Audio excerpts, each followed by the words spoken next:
Hi, my name's Chris Crockett. I'm a fisheries biologist for the Division of Wildlife Resources. We are here at Lincoln Beach today, hopefully going to get out and catch some channel catfish. So we're at Lincoln Beach today. Our target species is channel catfish. And most people probably realize this, but channel cats are not native to the state of Utah. They were introduced 1910, 1911 by what was then called the Fish and Game. We're now known as the Division of Wildlife Resources. It was introduced to give anglers a great fishing opportunity, and they have really taken off. As you know, Utah Lake can be a little warm, it can be a bit eutrophic. That's in reality a pretty good habitat for channel catfish. So since these fish are bottom feeders, it's a great opportunity for anglers because they're relatively simple to catch. You don't need a lot of fancy equipment. Anyone that has a rod and reel can pick up, say, some hot dogs, some night crawlers. Has a great opportunity to catch catfish here at Utah Lake. When you're out here on a hot day like this, it's good to keep your bait in an insulated container. In fact, I even, in some of mine, I even keep a piece of that refreezable ice in there.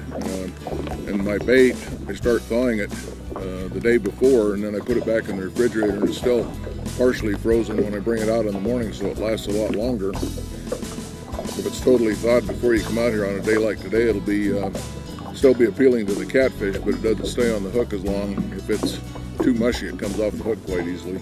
And catfish aren't gentle when they take it, so they can rip it right off the hook without getting caught. One of the highlights, I think, with Utah Lake is it's so close to everybody's home. It's not utilized, in my opinion, as much as it should be. And so it gives us an opportunity to come down and do a little fishing or water skiing, jet skiing. You can do a lot of things here at Utah Lake. I like doing the bubble because then you can see and you don't have to hold the pole the whole time, and I can do what I want on the boat and wait until the fish comes to me. So. Yeah. But it's fun and it's easy. A lot of people think, you know, fishing, it takes a lot of effort, it takes a lot of know-how, but to be honest, it really doesn't. I've caught over 20 today, which is not an outstanding day, but it's a good day. And now if I were fishing for bigger fish, I'd probably be fishing out in deeper water and using bigger baits. But you can have all the action you can handle just fishing shallow flats in here almost all year round. The catfish are actually good eating. The opportunity you have to take some of these fish home and fry them up, smoke them, barbecue them, whatever. First thing you should do when you bring a catfish aboard, whether you're in a boat or a float tube or whatever, is break off the dorsal and the pectoral spines. And a good pair of sight cutters, or even just a good pair of needle nose will do the job. But when you hold a catfish without the spines cut, this is the best way to hold them. That way the spines are out here and here, and you can handle them. If you want to release them, then you can unhook them and release them without breaking the spines. But if you're going to keep them, it's best to break the spines off and then push them down in the basket.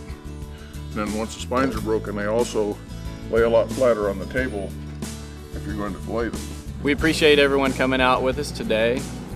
We were able to catch quite a few channel catfish out on Utah Lake. Not as many as we would have liked, but there's definitely still a good angling opportunity out there. If you'd like to learn any more information about what you've seen today, you can visit the Utah Division of Wildlife Resources website at wildlife.utah.gov. One of the resources on there is a access pamphlet to Utah Lake. This was put together a couple of years ago by the division and several of our partners. It's got a lot of information about different access points, where you can find them, how to get to them. There's individual GPS points. There's a lot that you can check out on here. And you can also stop by any of our regional offices. You can also visit Big Fish Tackle and go to the Utah page. We had some gentlemen out from Big Fish Tackle helping us today. Those guys definitely are experts on what is hot, where to go fishing, and what to catch them with. So again, visit all those websites. If you need more information, stop by any of our regional offices and get out and enjoy Utah Lake. It's right in your backyard.